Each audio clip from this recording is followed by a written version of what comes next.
Christophe Carniel, bonjour. Bonjour. Vous êtes le président du comité stratégique de la société Boostit dans le secteur de l'efficacité énergétique et du chauffage. Est-ce que vous pouvez nous présenter l'activité de cette société? Bien sûr, avec plaisir. Donc Boostit, c'est une société qui a été créée par Luc Jacquet et Jean-Marc Geoffroy il y a 4 ans désormais, sur une innovation très forte qui est la compression thermique.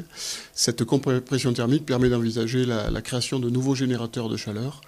En gros, qui sont des dispositifs qui fusionnent une chaudière et une pompe à chaleur et qui permettent de réaliser une économie de x2, donc de diviser par 2 la consommation des chaudières actuelles. Quel tour de force exactement a réussi Boostit dans un secteur où on pense déjà avoir tout inventé, tout maîtrisé et tout optimisé? Quel gain a pu déjà être mesuré? Alors le tour de force, c'est d'avoir amené sur ce marché une innovation de rupture, puisque effectivement cette innovation qui est basée autour de la compression thermique, qui semble quelque chose qui est connu depuis très très longtemps, mais de l'avoir intégré au dispositif, un dispositif de chaudière et de pompe à chaleur, permet de réduire la consommation d'une chaudière traditionnelle d'un facteur 2.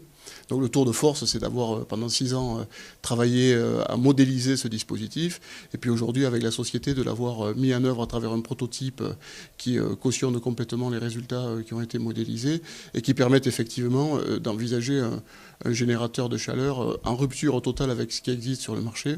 Et donc le tour de force, il est effectivement là. Quels sont précisément les marchés visés? Alors les marchés visés, ce sont dans un premier temps le marché du domestique, de l'habitat domestique. Donc ça peut s'extrapoler bien sûr au tertiaire et à l'habitat collectif.